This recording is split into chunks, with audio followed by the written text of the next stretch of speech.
আমার ফেমাস চেরির আচারটার রেসিপিটা আপনাদের সাথে শেয়ার করি। চেরিগুলো কিন্তু আমি বোটাটা খুলে ভালো করে ওয়াশ করে নিছি। এখন সিদ্ধ করে নেব। প্রথমেই চেরিটা সিদ্ধ করে নেব। সিদ্ধ করার জন্য না এটা দিয়ে পর্যাপ্ত পরিমাণে পানি বের হয়, জাস্ট অল্প একটু পানি দিয়ে চুলায় সিদ্ধ করতে দেব। সিদ্ধ টাইমে আর কিছু দেব না, চেরিটা সিদ্ধ করব। চেরিগুলো কিন্তু আমার সিদ্ধ হয়ে গেছে। সিদ্ধ হয়ে গেলে আমি এইরকম একটা জিনিস দিয়ে ম্যাশ করব। তো এটা অপশনাল, আপনারা ম্যাশটা দেখা যায় অন্য স্প্যাচুলা দিয়ে করতে পারেন বা ঠান্ডা হইলেও করতে পারেন। আমার কাছে মনে হয়েছে যে একটু ম্যাশ করে নিব আমি, মানে সবগুলা ম্যাশ করব না, অর্ধেক ম্যাশ হয়ে যাবে আর অর্ধেক আস্তে আস্তে থাকে এমনভাবে রাখবো। কিন্তু আমার কিন্তু এনাফ পানি আছে, দেখেন এই পানিটা থাকবে, এটার মধ্যেই আমি আসলে সব কিছু করবো। সো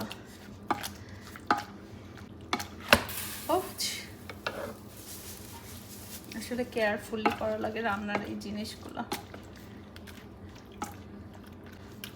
আমার কিছু গোটা আছে আর কিছু ম্যাশ হয়েছে।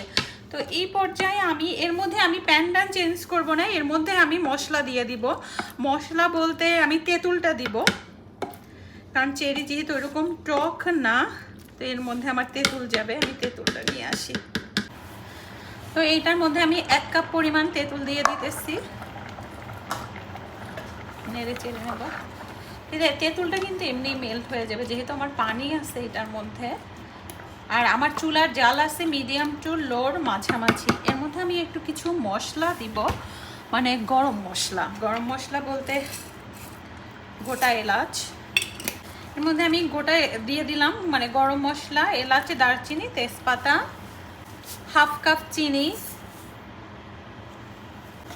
একটু নেড়ে চেড়ে দিই।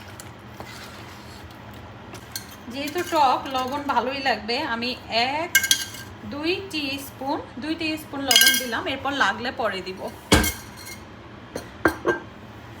এখন একটু চুলা, যেহেতু পানি আছে, চুলার আঁচটা একটু বাড়াই দিতেছি। আমি মিডিয়াম টু হাইয়ের মাঝামাঝি দিলাম।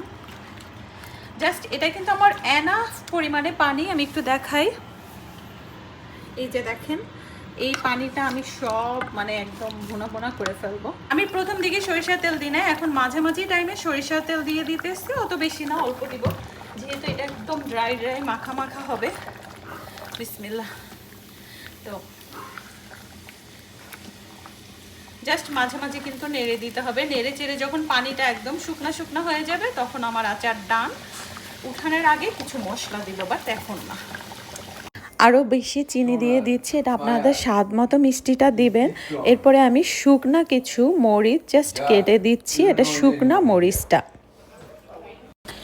ভালো করে নেড়ে চেড়ে নিব। আর এরপরে আরও আমার লবণ লেগেছে। আসলে লবণ চিনির পরিমাণটা না বেশ ভালোই লাগে, এটা আপনাদের আন্দাজ করে দিতে হবে। এ পর্যায়ে আমি মরিচের গুঁড়া, ধনে গুঁড়া, জিরা গুঁড়া, গরম মশলার গুঁড়া, এই 3টা গুঁড়া লাস্টের দিকে দিয়ে দিব, জাস্ট আন্দাজ মতো। এটা কম বেশি হইলে অসুবিধা হয় না। মশলা সবগুলি কিন্তু আমার ভাজা ছিল, মানে ধনে গুঁড়া, জিরা গুঁড়া সবকটাই ভাজার। মানে আমার আচার কিন্তু হয়ে গেছে। আমি যেরকম চাটনিটা থাকে ওরকম রাখি, যে দেখেন। তো লাস্টে একদম সবার শেষে আমি পাঁচফোড়নটা দিয়ে দিচ্ছি। পাঁচফোড়ন ছাড়া তো আচার হয় না, কারণ পাঁচফোড়নটাই তো মেইন আচারের। বিসমিল্লাহ। যে আমার আচার ডান। আর এই আচারটা এত মজা হয়, আমি কিন্তু এইটা আমার শহরে আমি সেলও করি। সো রেসিপিটা আপনাদের দিয়ে দিলাম, একদম সেল করা রেসিপি। আমার চেরির আচারটা কিন্তু ডান। আর এই চেরির আচারটা ঠান্ডা হলে আমি বক্সে রেখে দিব। তবে আমি চেরিতে যেহেতু সিরকা দেই না, মানে ভিনিগারটা ব্যবহার করি না, জাস্ট তেঁতুল আর চেরি, তো আমি সবসময় নর্মাল ফ্রিজে রাখি আচারটা, যাতে নষ্ট না হয়। তেলও কম, এজন্য আমি প্রেফার করব সবাই বানানোর পরে নর্মাল ফ্রিজে রাখতে, তাইলে আর নষ্ট হবে না। আপনি 6 মাস 1 বছর রাখেন, অসুবিধা নাই। সেই লাগতেছে, গন্ধটাও যা আসছে। চেরির আচারটা ঠান্ডা হলে কিন্তু এরকম জারে ভরবো, জারগুলো আমার ওয়াশ করাই ছিল। বিসমিল্লাহ। দেখেন থিকনেসটা, ঝোল ঝোল মনে হলো যে পারফেক্ট।